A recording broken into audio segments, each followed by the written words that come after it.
Today on Locked On Red Wings, we look back at the top 5 moments from the 2023-24 season.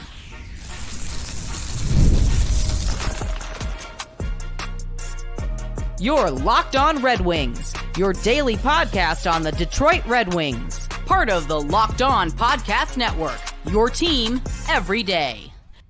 Welcome back to the Locked On Red Wings podcast. We are your hosts, Brian Fisher and Scotty Bentley. I am formerly a producer for 97 Won the Ticket, where Scotty is the host of Locked On Tigers, as well as a freelance journalist for the Detroit News. And today's episode is brought to you by FanDuel. Make every moment more. Right now, new customers get $150 in bonus bets with any winning $5 bet.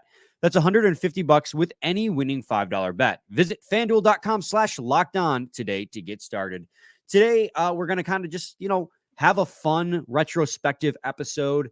We plan to start prospect profiles in full next week. So this week, we're just going to have a little bit more fun. And I think this is a really fun conversation, Scotty, doing a little bit of a look back at the best moments from the season and kind of actually, for once, rank them. Normally, we say these are the top 5, but in no particular order. Well, this time they have a particular order, and then we'll, of course, have honorable mentions at the end. But Scotty, first of all, happy Thursday, even though we're recording this at like 12:30 on Wednesday. But happy Thursday. How are you, buddy? Doing well, man. Hopefully, we're recording this before the Tigers even play, so hoping for a series win there. But everything's going well. How about you? Good. I'm excited. I'm actually really excited to talk about this because it's going to have good vibes. And I like to have good vibes when you're talking about the Red Wings, and we didn't have a lot of that going down the final couple months of the season. So with that said, let's get right into it. And the 5th, and we're going to go 5-1. Obviously, you don't want to lead with the best one. Got to make you guys wait a little bit. The 5th best moment in the Red Wings season was actually a series of moments, and that would be the Eiserman Era high 6-game win streak that came at the tail end of that spectacular stretch of January and February. And the first reason why this is on this list is because, again, this is an Eiserman Era high. They had never won 6 games in a row while Steve Eiserman was general manager of the Detroit Red Wings. But the other reason why this is on here is because of the mindset that we had. Obviously, we couldn't predict the fall that was to come. But at that time, the team had lost. I don't have it up in front of me, but the team had lost like a combined 6 games in regulation in January and February. And this was the tail end of that. And they were first in the wild card, just two points back of Toronto for 3rd in the Atlantic Division. The vibes were immaculate at that time. It felt like the team could do no wrong. And that's when we started the hashtag play journey, and that did not work out to our benefit for very long. But just at that point in the season, it felt like this team had truly turned the corner into a Stanley Cup, or not a Stanley Cup, but a playoff contender.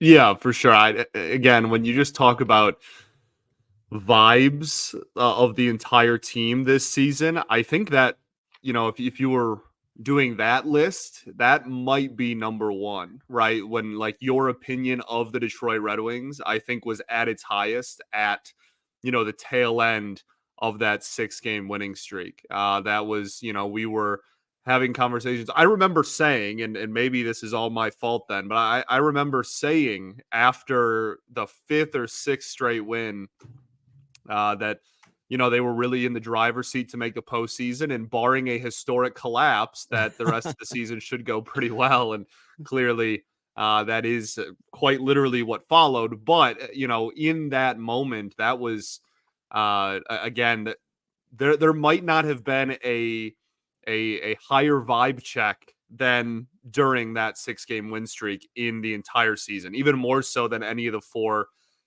moments we have placed above that. That was truly, the peak of optimism, I guess I'll say, over the course of the whole season was in the midst of that for sure. Well, and like one of the other moments that we're going to list is within that 6-game win streak. But you talk about the wins, right? Like a 5-0 shutout win over Calgary to start things off, 4-3 overtime win against Seattle, a 2-1 overtime win against the Colorado Avalanche. And I remember that 3rd win in a row. That was the one where we were like, holy crap, this team could do it. Like that, Yeah. like that was a barometer, a check, the check, a reality check game, and they beat them. And then, of course, like the next week, the 7-game losing streak ensued, and they lost 7-2 in Colorado. But at that time, we didn't know what was to come, including a just thumping of the St. Louis Blues and the Washington Capitals, 6-1, 8-3, and of course, Patty Kane's overtime winner over Chicago Blackhawks. It felt like every single game they superseded the level that they won by. Like it was incredible win followed by incredible win in different fashions, either blowout wins or overtime thrillers or a shutout. It's like they could do no wrong. And of course, the reason why this is number 5 and not number 1 is because then it was immediately preceded by or succeeded by a 7-game losing streak and an abysmal March. But that 6-game win streak, that team could not do anything wrong at that time. Even despite some of the underlying numbers, and we talked about it at the time, and the underlying numbers didn't reflect well, but they were just nothing. Everything was going in. They couldn't not score. It was crazy. Legitimately. Yeah. And you mentioned it there, but that transitions us into number 4, which is Patrick Kane's game winner against the Blackhawks. We were making this list this morning, and I was, we both said that there was a legitimate argument for this to be number 1. And if you're just talking about, I don't know, biggest goals of the season, there's another one that, further down in our list that I think, again, I think we rightfully, right, we agree on our list, is ranked higher. But anybody who says this isn't the number 1 moment of the season, I do not fault you whatsoever. Just in terms of maybe not specifically like Red Wings team oriented, but as far as, like NHL media goes, right, like the sport, this was probably the biggest play of the Red Wings season in terms of like national notoriety, right? And I don't even think it's really particularly close. This was one of the highlights. If you were to rank the 10 like coolest moments or best moments of the NHL season, this would crack that list. And I'm not sure we can say the same about any of the 3 that are above it. This was easily one of the coolest moments of the entire season. Absolutely. I mean, the storyline that went in with Patrick Kane going into that game, right? This is a guy who's going to have it. The ice with the A. Yeah, they put the A on his jersey. He's going to be a first ballot Hall of Famer. He's going to have his jersey retired by Chicago. 3 Stanley Cups there. He is a hero in the city of Chicago to a lot of the fans on that fan base. And he returned and scored the overtime winner in an emotional return. And I've never seen an opposing crowd celebrate a goal by the opponent more than that. Like, and that's the Red Wings. That's right. It's the Red Wings, biggest rivals. But it was Patrick Kane. Right. And so because Patrick Kane, of all people, scored the overtime winner, the United Center, a packed United Center, because it was Chelios's retirement night too, erupted with cheers and celebration, because this is a Chicago Blackhawks team that it was tanking again, right? They just got 2nd overall in the lottery. So they had nothing really to cheer for that season. And the biggest thing they could cheer for was that game. That game was their Stanley Cup that year. Chelios's retirement night and the return of Patrick Kane. And Kane goes out there and scores the overtime winner.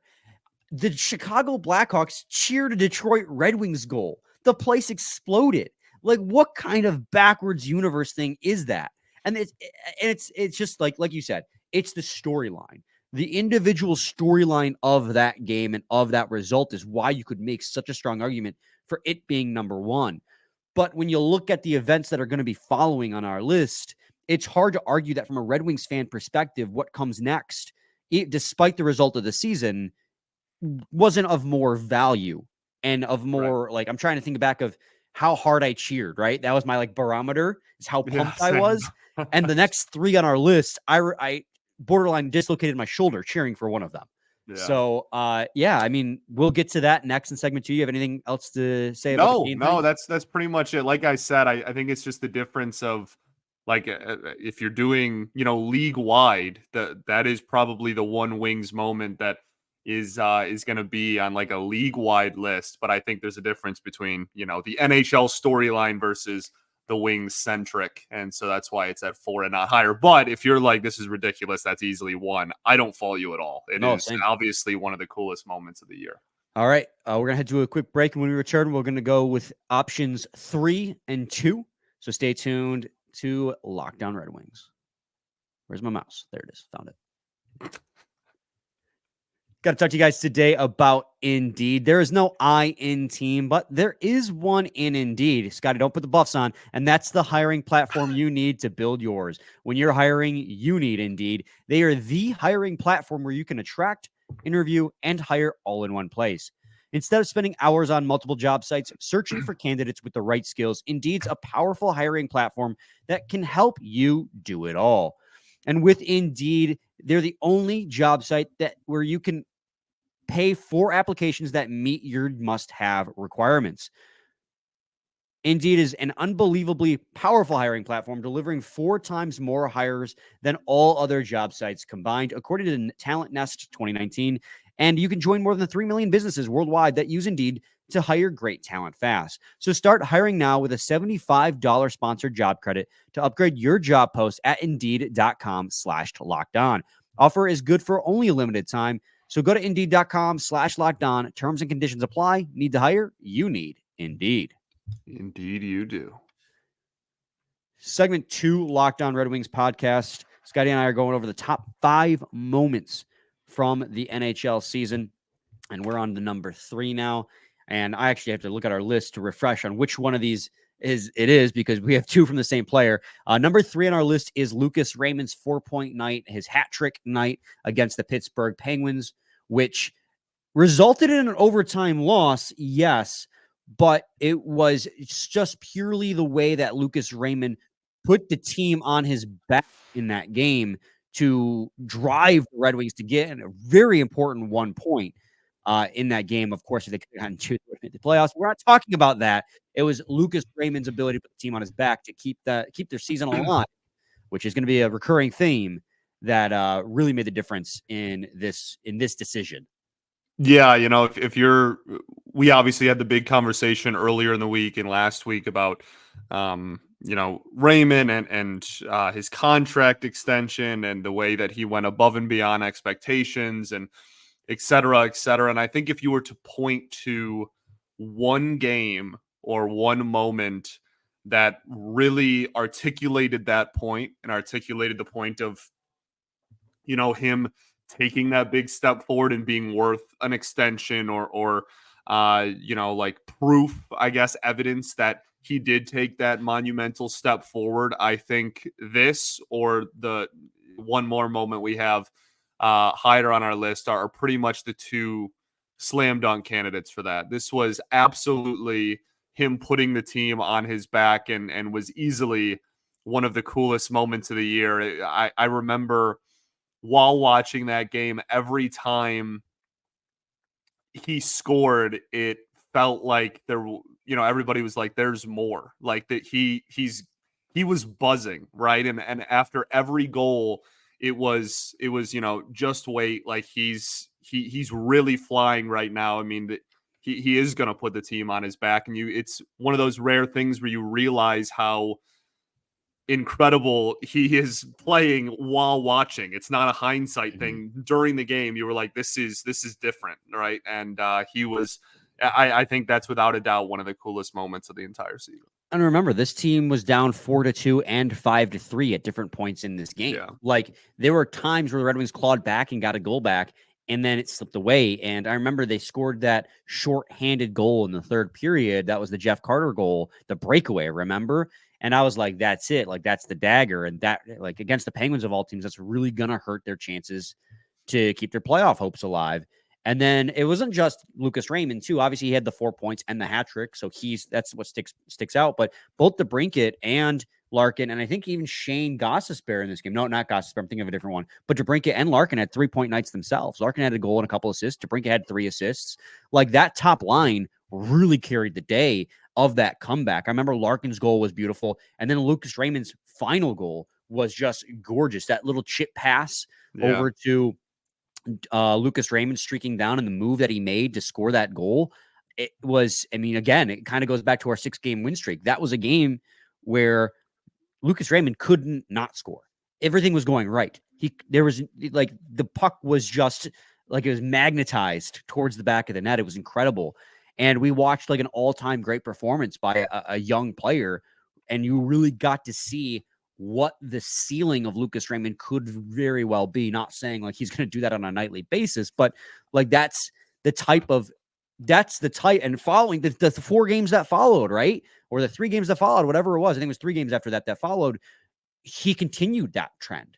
And like he elevated himself to this big game player, this clutch player that this team so desperately needed. And yeah, they eventually fell in overtime, but they wouldn't have even gotten to overtime if not for that top line and if not for Lucas Raymond's ability to play in big games. It was just, it was fun. Well, and again, that transitions us into 2, which is Lucas Raymond with the game tying goal and then obviously the overtime winner. And, you know, one of the moments that I think really stands out in my head with this one is the Shane Gostisbehere leaping puck catch. I think that is, you know, air ghost, right? That was like people were tweeting out that picture of him just leaping and catching the puck, getting it down. And then that obviously led to the goal, keeping it in the offensive zone there. And yeah, man, I think that's really the image that stands out to me. But Raymond scoring both of those, I mean, that was man, you want to talk about hype level and just like pure reaction from, you know, the fan base and whatnot. That one is certainly up there. I think only dwarfed by the number 1 moment on our list. But yeah, it was that was an absolutely incredible moment. Again, apparently segment 2 is just Lucas Raymond, but he did it time and time again down the stretch for this team. Well, and we talked about it in segment 1, right? Like the reason why these are going kind of in order in which they happen is because as the season came down to the end, and unfortunately the Red Wings missed the playoffs, these games mattered more and more. So each of these plays supersedes the previous one in level of importance for the franchise. So like Lucas Raymond's hat trick then being followed by Lucas Raymond. And again, Lucas Raymond scored the overtime or the game tying and the overtime winning goal, but like it was everything around that too. And like you mentioned, air ghost, the solid minute and a half of offensive zone pressure that they applied. I think Gostisbehere hit the post in that same sequence. Yeah. And I remember when he hit the post, I was like, that was it. That was our opportunity. And we missed it. So there was so much going on. And then like David Perron sliding towards center with the puck to draw the defender away from Lucas Raymond, to pass it down low. So Lucas Raymond had the space to curl around the front and go low blocker. It was everything. And of course, again, like we just talked about the hat trick, it was just that ability of Lucas Raymond to elevate himself in the biggest moments. And I think I remember I tweeted out that day and I said, this would be a heck of a game for Lucas Raymond to get his 30th goal of the season. And he did it on the game tying goal. And also, not to forget, they were down 4-1 in that hockey game. Yeah. Like it was another big comeback. I mean, obviously, I would prefer if they didn't keep getting down to huge deficits in all these games or blowing huge leads like they did in Toronto, which that's an honorable mention too, is not to spoil one of them, but like Dylan Larkin's overtime winner against the Toronto Maple Leafs the game before. They blew that lead, but it was a great first period, and then overtime being what it was incredible.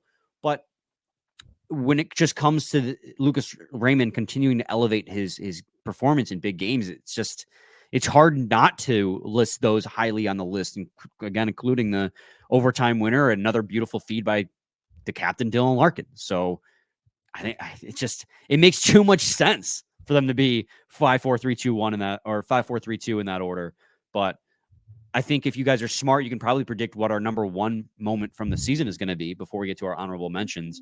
Or actually, I think it's smart if we do honorable mentions first and then. Wow, you're really putting your journalist hat on. I'm proud of you. All right, so let's go to another quick break. And when we return, we'll finish up with honorable mentions and the number 1 moment from the season here on Locked On Red Wings. That's out, you guys. A moment about FanDuel. It's winner take all time in the NBA and NHL, and FanDuel's giving you a shot to bring home a big win of your own. Right now, new customers get $150 in bonus bets with any $5 bet. That's $150 to bet on spreads, money lines, player props, and more. Visit FanDuel.com/lockedon and make every playoff shot count. FanDuel, America's #1 sportsbook. America.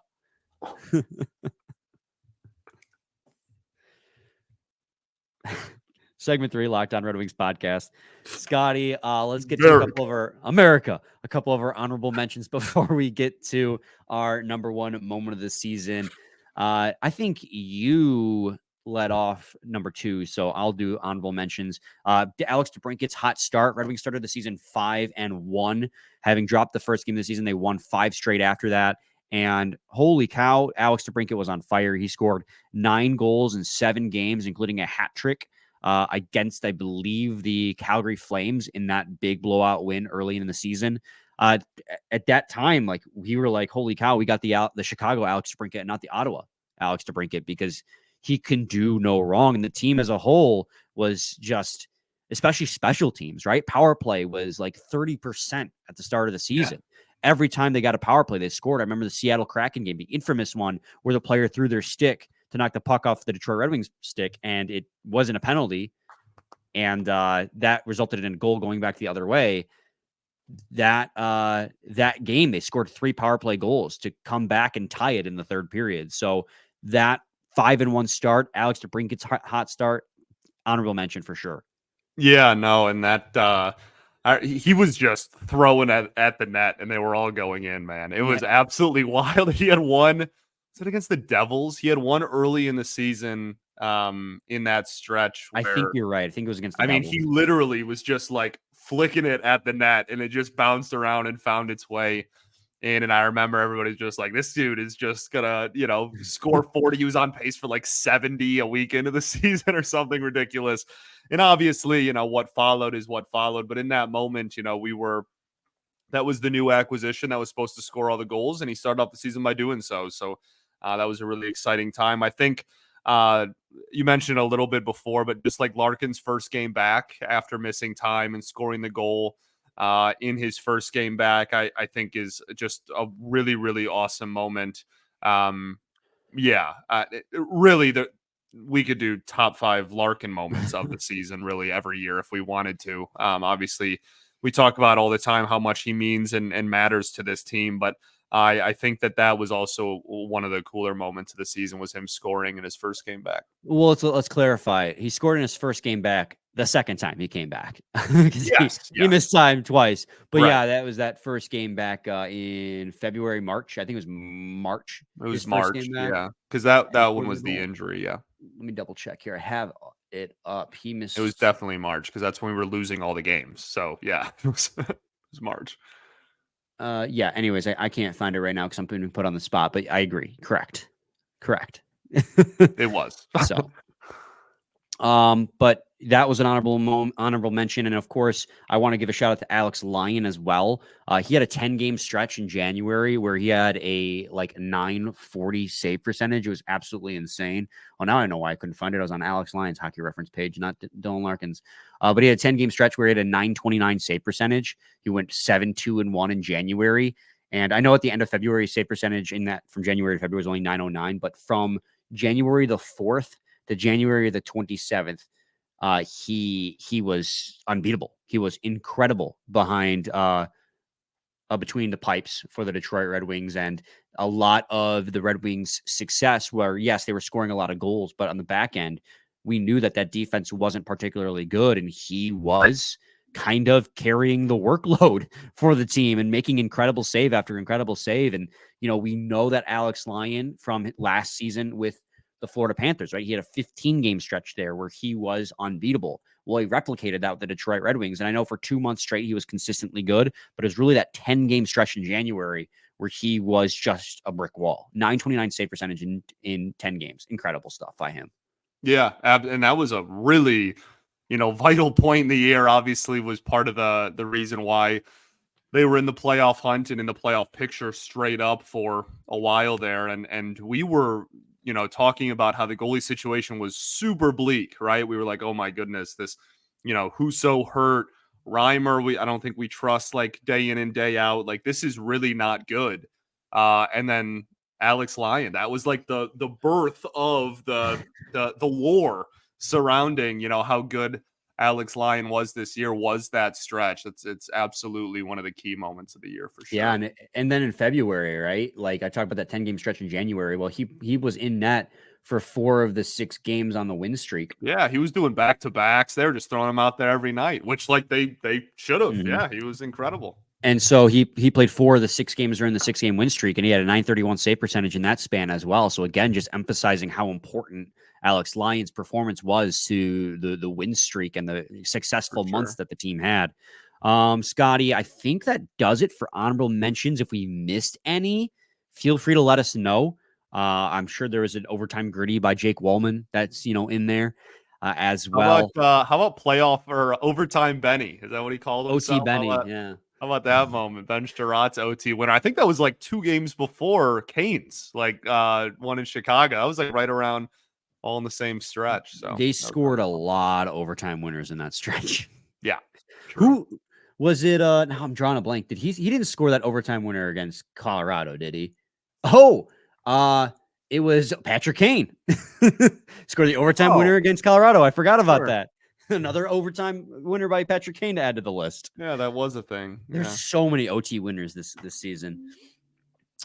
Scotty, let's move on now. Let's stop milking it. The number 1 moment from the season. What do we got? Yeah. Again, I think you and I, when we were making this list, had the same criteria, and it was how our reaction in the moment. And there is not even close the biggest reaction that I don't want to speak for you, but I would imagine that both of us had at any specific moment the entire season was very easily David Perron's goal in game 82 to tie it with 2 seconds left, 3 seconds left. Absolutely unbelievable. I was watching with some family, and we were all like tackling each other and like jumping around. It was truly unbelievable. And it was for those few seconds where we thought that there was still a chance before Tortorella pulled his goalie. That was a beautiful about 90 seconds. Absolute cloud 9 there for about a minute and a half. Yeah, it was the most thrilling minute of my life. Yeah, I screamed as loud as I possibly could. No way at the moment. And in our tiny apartment building, I probably woke people up. I know I woke Allison up, who was already asleep downstairs. And I remember she asked me, she's like, "Are you going to be able to control yourself for the rest of this game?" Because she watched the game before with me where Raymond scored the OT winner, and she saw me almost throw my shoulder out celebrating Raymond's game tying goal. And I was like, yeah, I should be fine. And then with 3 seconds left, I had resigned myself to the fate. I had resigned myself that the season was over. I had the tweet ready. I was ready to post, GG boys. And then bam. And so it was the most, again, it was just the most thrilling minute of our life until it really was. Again, John Tortorella could not have known. And if you could have chosen to screw over either one opponent on missing the playoffs, you would have chosen Washington because it was a division rival, not the Detroit Red Wings. But just the continued heroics after back-to-back just getting down early in hockey games, it was really just nutty stuff. And it was absolutely the best moment of the season for about 60 seconds. I couldn't agree more. It's not something that you look back and will again, like obviously that feeling didn't last. But when you look back at highlights of the season, I don't think it's really arguable that was at the very top. Yeah, absolutely. Scotty, you got any final thoughts? I don't think so, man. We ball. We'll be back with a new episode tomorrow. Stay tuned for that. I'm thinking either we'll do a mailbag, but if Texas advances, there's a possibility that AHL series begins this weekend. And if that's the case, we'll do a series preview for the Stars and Griffins. But if that game goes to game 4, we'll do a mailbag instead. So stay tuned for that on Friday's episode of Locked On Red Wings.